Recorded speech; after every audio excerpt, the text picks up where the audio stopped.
Namaste, good evening. Welcome to another episode. Today we'll retouch on a point which we did a video sometime back. I think it was video number 21, I believe. And we talked about hypertension. Okay. Again, we want to do a small video on this, but we will touch upon some of the myths about hypertension. Okay. Now, today our lifestyle has become such that I think anybody who's got hypertension or a blood pressure issue, we say it's normal. It's a normal routine. And somebody who's touching 40 and he says that I have a blood pressure, it's oh, it's a part of your life. It is part of your routine. It is because of the job and because of lifestyle. So everybody acknowledges it. It's just like what few years back people used to acknowledge cough and cold. But do you really think that people should have hypertension?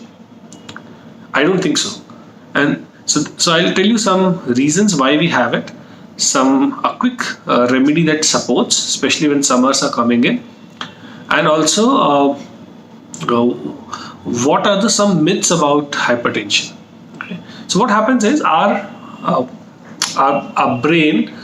heart pumps blood through our arteries and veins through the entire body. So heart provides a pressure. Now this goes through our arteries and veins throughout the body, and it comes back, gets filtered, push, and this happens 24/7 from the time we take birth to the time we die. Now this blood flows through a certain pressure. Now that pressure is known as blood pressure. If the pressure is high, our BP goes up. If the pressure is low, then the BP goes down. Now why do our BP goes up, or why the pressure goes up? It goes up because of certain reasons. One, the blood has become thick, viscosity. Now that can happen because of high sodium in a diet, okay, or taking high processed food which has got a lot of salt in it.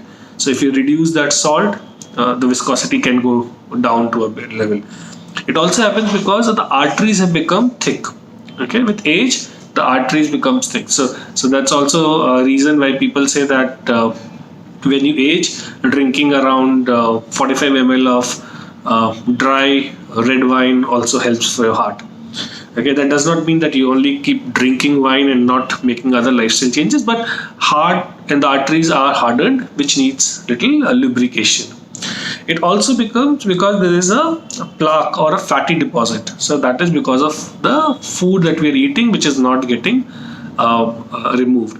No, so atherosclerotic plaque is what gets deposited, and this is the same plaque which, when is broken down and gets clogged, leads to a cardiovascular disease.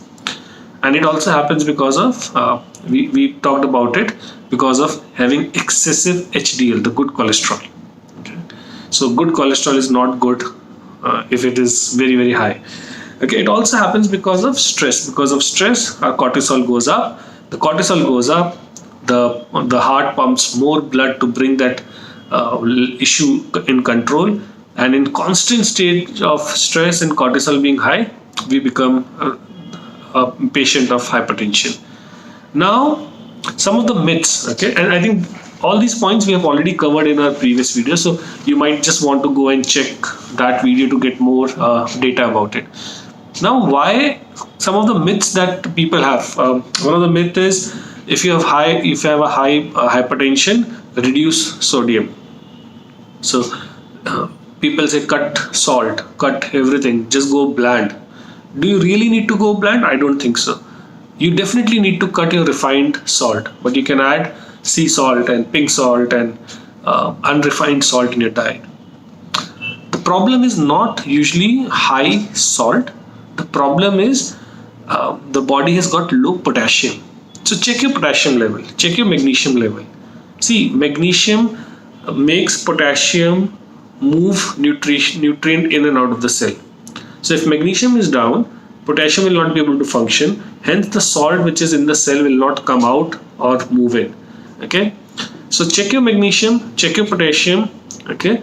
And also if you're taking any diuretic medicine, so the potassium level will deplete. So supplementing your diet with potassium and magnesium can definitely help you take care of the salt issue, which leads to viscosity of blood.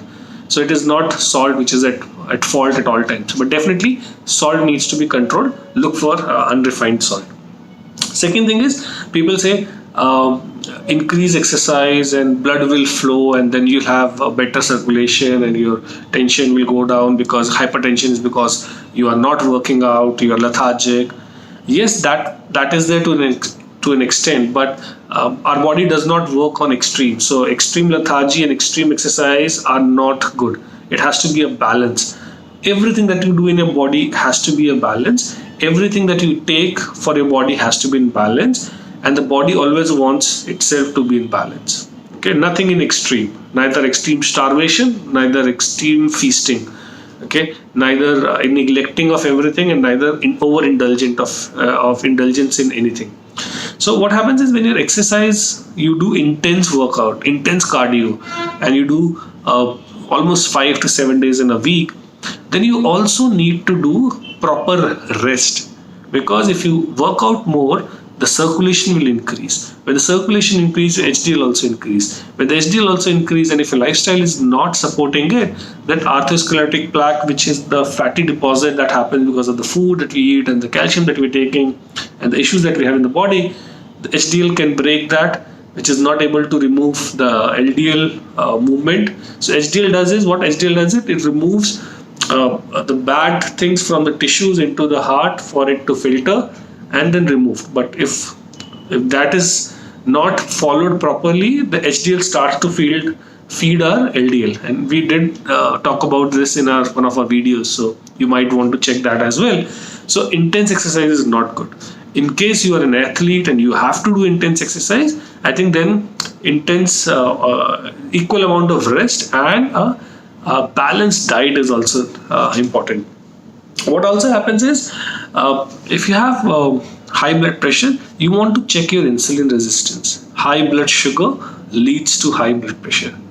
Going on a diet which is free of grains, more on plant-based with good fat and good protein, whether it is animal protein or a plant protein, good dietary fat can definitely help you reduce your hypertension, which is different from what we say that reduce fat if you want to reduce your hypertension. You need to reduce fat, but you need to reduce the bad fat. You need to have more antioxidant fat. So have a lot of nuts, seeds, avocado in your diet, have omega-3 in your diet, reduce grains, and you might see a lot of improvement in your blood pressure.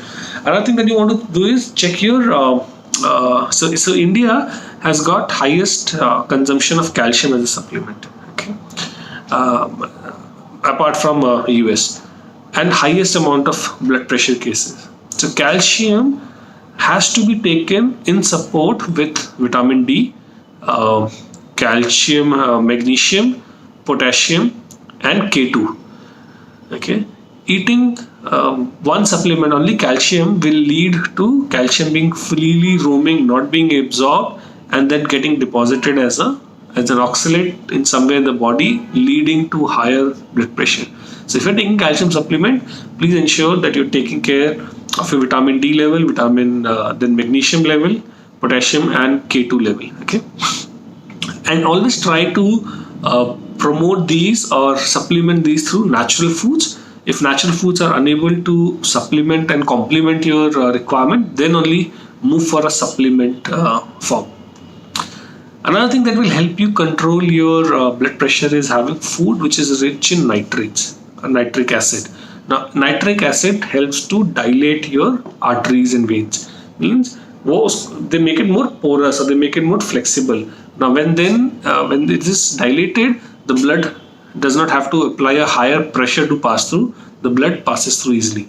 So, if you control the viscosity of your blood by eating a diet which is balanced in salt, if you control the hardening of your veins by ensuring that you are exercising but not extreme, by ensuring that you are having high antioxidant food in your diet, which is omega-3, vitamin E, okay, having a diet which is balanced on nitrates, okay, having a diet which has got enough of complementation to your calcium supplement, having a diet which is low on insulin, so low blood sugar, so plain refined carbs is what you need to reduce.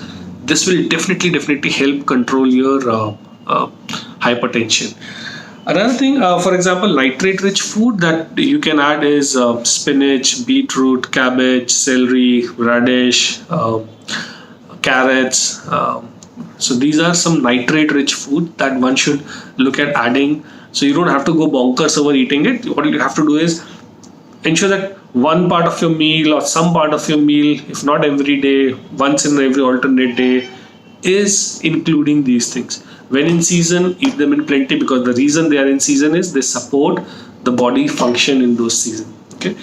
Also, you should look at the body's ability to have absorption of CoQ10 supplement.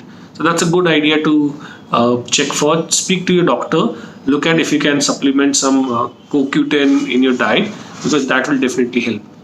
Now, coming on to a quick remedy to bring your hypertension in control, but again, this is just a initial triage. It is not a cure for it, but with a lot of lifestyle changes, something that can help you is taking mango juice. So you take fresh mango juice, not the preservated or mango juice which has got sugar in it.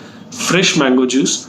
After half an hour, have half a cup of. So you take 1 cup of mango juice, drink it. After an hour, take half a cup of warm milk with a pinch of nutmeg, cardamom, and a spoon of ghee if your cholesterol levels are not high. So you mix 1 teaspoon of ghee with a pinch of cardamom powder, a pinch of nutmeg powder in warm milk, and drink it. And prior to that, 1 hour prior to that, have a cup of glass of mango juice. This helps to bring down the high blood pressure issue in the body. But again, check, try, don't blindly follow. These works for majority of people, but every individual is unique. So you want to check what suits your body and follow it. But remember, hypertension is a lifestyle disease which can be controlled only by lifestyle. Medicines will only support till the time you're taking them. You need to make your own lifestyle changes. Have a wonderful day. I'll post the link for the video which we did on this earlier. You might want to check that as well. Have a wonderful day. Have a great evening. Bye bye. Namaste.